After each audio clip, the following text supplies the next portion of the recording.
Hello friends, ಎಲ್ಲರಿಗೆ ನಮಸ್ಕಾರ. Kannada life ಸ್ಟೋರಿನಿಂದ ಪ್ರತಿಯೊಬ್ಬರಿಗೆ ತುಂಬ ಧನ್ಯವಾದಗಳು. ನಿಮ್ಮದು ಒನ್ ಸೈಡ್ ಲವ್ ಎಂದು ತಿಳಿಸುವ ಚಿಹ್ನೆಗಳು. ನಿಮ್ಮ ಸಂಗಾತಿಗೆ ನಿಮ್ಮಲ್ಲಿ ಪ್ರೀತಿ ಇದೆಯಾ ಅಥವಾ ಇದು ಬರೀ ಒನ್ ಸೈಡ್ ಲವ್ ಎಂಬುದನ್ನು ಕಂಡುಹಿಡಿಯಲು ಸಹಾಯ ಮಾಡುವ ಕೆಲವು ಮಾತುಗಳು. ಪ್ರೀತಿ ಎನ್ನುವುದು ಎರಡು ಹೃದಯಗಳಲ್ಲಿ ಹುಟ್ಟಿಕೊಳ್ಳುವ ಮಧುರವಾದ ಬಂಧ. ಇಲ್ಲಿ ಪರಸ್ಪರ ಗೌರವ, ನಂಬಿಕೆ ಇರುತ್ತದೆ. ಇಬ್ಬರು ಪರಸ್ಪರ ಪ್ರೀತಿಯಿಂದ ಇದ್ದರೆ ಸಂಬಂಧ ಸುಖಕರವಾಗಿ ಸಾಗುವುದು. ಅದೇ ಸಂಬಂಧದಲ್ಲಿ ಒಬ್ಬರು ಮಾತ್ರ ಇಷ್ಟಪಟ್ಟರೆ ಅದು ಒನ್ ಸೈಡ್ ಲವ್ ರಿಲೇಶನ್ಶಿಪ್ ಆಗುತ್ತದೆ. ಈಗ ಪ್ರೀತಿಸುವಾಗ ಗಂಡು ಹೆಣ್ಣು ಇಬ್ಬರು ಇಷ್ಟಪಟ್ಟರೆ ಮಾತ್ರ ಸಂಬಂಧ ಮುಂದುವರಿಯುತ್ತದೆ.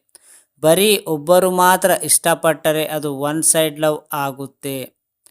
ಇಂದು ನಾವು ಒನ್ ಸೈಡ್ ಲವ್ ಅನ್ನು ಕೆಲವು ಲಕ್ಷಣಗಳನ್ನು ತಿಳಿಯೋಣ. ಯಾರಾದರೂ ನಿಮ್ಮನ್ನು ನಿಜವಾಗಿಯೂ ಇಷ್ಟಪಟ್ಟರೆ ಅಥವಾ ಪ್ರೀತಿಸುತ್ತಿದ್ದರೆ ಅವರು ಬಾಯಿಬಿಟ್ಟು ಹೇಳಿದ್ದರೂ ಕೆಲವು ಸನ್ನೆಗಳನ್ನು ಮಾತು ನಡವಳಿಕೆಯು ಮೂಲಕ ನಿಮಗೆ ತಿಳಿಸುತ್ತಾರೆ. ಅದನ್ನು ಬಿಟ್ಟು ಅವರು ನಿಮ್ಮನ್ನು ಇಷ್ಟಪಡುತ್ತಾರೆ ಎನ್ನುವ ಭ್ರಮೆಯಲ್ಲಿ ಬದುಕಿದಿರಿ. ಪ್ರೀತಿಯಿಂದ ಕುರುಡಾಗಬೇಡ. ನೀವು ಪ್ರೀತಿಸುವ ವ್ಯಕ್ತಿ ನಿಮ್ಮನ್ನು ಪ್ರೀತಿಸುತ್ತಿದ್ದಾರೋ ಅಥವಾ ಅದು ಬರೀ ಒನ್ ಸೈಡ್ ಲವ್ ಆಗಿದೆಯೋ ಎಂದು ಕಂಡುಕೊಳ್ಳಲು ಕೆಲವು ಮಾತುಗಳು ನೋಡೋಣ. ಯಾವಾಗಲೂ ನೀವೇ ಮೊದಲು ಮಾತನ್ನು ಆರಂಭಿಸುವುದು. ನೀವೇ ಆ ವ್ಯಕ್ತಿಯನ್ನು ಮೊದಲು ಮಾತನಾಡಿಸುವುದು, ಮೆಸೇಜ್ ಕಳಿಸುವುದು ಅಥವಾ ಕರೆ ಮಾಡುವುದು. ಅಂದರೆ ಸಂಬಂಧದಲ್ಲಿ ಪ್ರತಿ ಬಾರಿಯೂ ನೀವೇ ಮಾತನಾಡಿಸಲು ಎಲ್ಲ ಪ್ರಯತ್ನಗಳನ್ನು ಮಾಡುತ್ತಿದ್ದೀರಾ. ನಿಮ್ಮ ಸಂಗಾತಿ ಯಾವುದೇ ಪ್ರಯತ್ನ ಮಾಡುತ್ತಿಲ್ಲವೆಂದರೆ ಅವರು ನಿಮ್ಮಲ್ಲಿ ಆಸಕ್ತಿಯನ್ನು ಕಳೆದುಕೊಂಡಿದ್ದಾರೆ ಎಂದರ್ಥ. ನಿಮ್ಮಲ್ಲಿ ಮಾತನಾಡುವ ಬದಲು, ನಿಮ್ಮ ಜೊತೆ ಕಾಲ ಕಳೆಯುವ ಬದಲು ತನ್ನ ಮೊಬೈಲ್ನಲ್ಲಿ ಹೆಚ್ಚು ಕಾಲ ಕಳೆಯುತ್ತಿದ್ದಾರೆ. ಇದು ನಿಮ್ಮ ನಡುವಿನ ಸಂಬಂಧವನ್ನು ಕೊನೆಗೊಳಿಸುವ ಸೂಚನೆಯಾಗಿರಬಹುದು. ನಿಮಗಿಂತ ತನ್ನ ಸ್ನೇಹಿತರನ್ನು ಆರಿಸಿಕೊಳ್ಳುವುದು. ಎಲ್ಲಾದರೂ ಹೊರಗಡೆ ಸುತ್ತಾಡುವಾಗ ನಿಮ್ಮ ಬದಲು ಅವರ ಸ್ನೇಹಿತರೊಂದಿಗೆ ಸುತ್ತಾಡುವುದು. ಪ್ರತಿಯೊಂದಕ್ಕೂ ಸ್ನೇಹಿತರೇ ಹೋಗುವುದು. ಸ್ನೇಹಿತರೊಂದಿಗೆ ಯೋಜನೆಗಳನ್ನು ಮಾಡುವಾಗ ಅವರು ನಿಮ್ಮನ್ನು ಬಿಟ್ಟು ಹೋಗುತ್ತಾರೆ. ಸ್ನೇಹಿತರು ಬೇಕು, ಅವರೊಂದಿಗೆ ಸುತ್ತಾಡಬೇಕು, ಎಲ್ಲವೂ ಸರಿ. ಅದನ್ನೇ ತನ್ನ ಸಂಗಾತಿಯನ್ನು ನಿರ್ಲಕ್ಷಿಸುವುದು ಸರಿಯಲ್ಲ. ಅವರು ನಿಮ್ಮೊಂದಿಗೆ ಸುತ್ತಾಡುವ ಇಷ್ಟಪಡುವುದಿಲ್ಲವೆಂದರೆ ಅವರು ನಿಮ್ಮನ್ನು ಇಷ್ಟಪಡುವುದಿಲ್ಲ ಎಂದರ್ಥ. ನೀವೇ ಯಾವಾಗಲೂ ಅನಗತ್ಯವಾಗಿ ಕ್ಷಮೆಯಾಚಿಸುವುದು. ನೀವು ಯಾರನ್ನಾದರೂ ಪ್ರೀತಿಸಿದರೆ ಅವರಲ್ಲಿರುವ ಕೆಲವು ಕೆಟ್ಟ ಅಭ್ಯಾಸಗಳ ಬಗ್ಗೆ ನಿಮಗೆ ಯಾವುದೇ ರೀತಿಯ ಅಭ್ಯಂತರವಿರುವುದಿಲ್ಲ. ಅವರ ಒಳ್ಳೆಯ ಮಾತು, ಕೆಟ್ಟ ಭಾಗವನ್ನು ಸಮನಾಗಿ ಸ್ವೀಕರಿಸುತ್ತೀರಿ.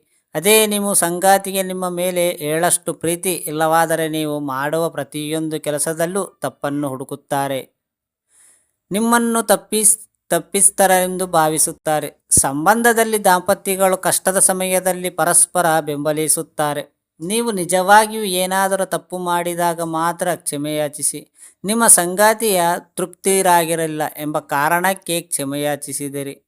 ಭವಿಷ್ಯದ ಯೋಜನೆಗಳಲ್ಲಿ ಸೇರಿಸುವುದಿಲ್ಲ. ಸಂಬಂಧದಲ್ಲಿ ಪತಿ-ಪತ್ನಿ ಇಬ್ಬರು ಜೊತೆಯಾಗಿ ಕೆಲವು ಭವಿಷ್ಯದ ನಿರ್ಧಾರಗಳನ್ನು ತೆಗೆದುಕೊಳ್ಳಬೇಕಾಗುತ್ತದೆ. ಅದೇ ಓರ್ವ ವ್ಯಕ್ತಿ ಯಾವುದೇ ನಿರ್ಧಾರ ತೆಗೆದುಕೊಳ್ಳುವಾಗ ತಮಗೆ ಇಷ್ಟವಾದ ವ್ಯಕ್ತಿಯನ್ನು ಅದರಲ್ಲಿ ಸೇರಿಸುತ್ತಾರೆ.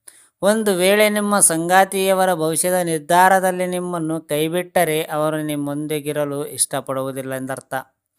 ಯಾವುದೇ ಕಾಳಜಿಯನ್ನು ತೋರಿಸದಿರುವುದು. ನೀವು ಒನ್ ಸೈಡ್ ಲವ್ ಸಂಬಂಧದಲ್ಲಿದ್ದರೆ ನಿಮ್ಮ ಸಂಗಾತಿಯು ನೀವು ಮಾಡುವ ಕೆಲಸವಾಗಿರಬಹುದು. ನಿಮ್ಮ ಇಷ್ಟ ಕಷ್ಟಗಳನ್ನು ಯಾವುದಾದರ ಬಗ್ಗೆಯೂ ಕಾಳಜಿ ವಹಿಸುವುದಿಲ್ಲ. ನಿಮ್ಮ ಬಗ್ಗೆ ಕಾಳಜಿ ವಹಿಸುವ ಯಾರಾದರೂ ನಿಮಗೆ ನಿಜವಾದ ಕಾಳಜಿಯನ್ನು ತೋರಿಸುತ್ತಾರೆ ಮತ್ತು ನಿಮ್ಮ ಬಗ್ಗೆ ಚಿಂತಿಸುತ್ತಾರೆ ಮತ್ತು ನೀವು ಪ್ರತಿದಿನ ಏನು ಮಾಡುತ್ತೀರಿ ಎಂಬುದರ ಬಗ್ಗೆ ಆಸಕ್ತಿ ಹೊಂದಿರುತ್ತೀರಿ. ಒಂದು ವೇಳೆ ನಿಮ್ಮ ಬಗ್ಗೆ ಕಾಳಜಿ ತೋರಿಸುತ್ತಿದ್ದರೆ ಅವರು ನಿಮ್ಮಲ್ಲಿ ಆಸಕ್ತಿ ಹೊಂದಿಲ್ಲ ಎಂದರ್ಥ. ನೀವು ಒನ್ ಸೈಡ್ ಲವ್ವನ್ನು ಜಾಸ್ತಿ ನೀವು ಮಾಡೋಕ್ಕೆ ಹೋಗಬೇಡಿ. ಬೇಗ ನೀವು ಪ್ರಪೋಸ್ ಮಾಡಿಬಿಡಿ. ಅದು ಎಸ್ ಆಗಲಿ ನೋ ಆಗಲಿ. ಯಾಕಪ್ಪ ಅಂತಂದರೆ ಒನ್ ಸೈಡ್ ಲವ್ ಏನೋ ಒಂದು ಮನಸ್ಸಿನಲ್ಲೇ ಇರುತ್ತೆ, ನಾವು ಪ್ರಪೋಸ್ ಮಾಡಿಲ್ಲ ಅಂತ. ನಿಮಗೆ ಫಸ್ಟ್ ತಕ್ಷಣ ಹೋಗಿ ಪ್ರಪೋಸ್ ಮಾಡಿಬಿಡಿ. ಅದು ಎಸ್ ಅಂದರೆ ಎಸ್ ಆಗಲಿ ನೋ ಆಗಲಿ ನೀವು ರಿಸೀವ್ ಮಾಡೋ ಕೆಪಾಸಿಟಿ ನಿಮ್ಮ ಹತ್ರ ಇರಬೇಕು. ಅರ್ಥ ಆಯ್ತಾ? ಈ ಸ್ಟೋರಿ ಕೇಳಿದ ಪ್ರತಿಯೊಬ್ಬರಿಗೆ ತುಂಬ ಧನ್ಯವಾದಗಳು. Thank you so much universe.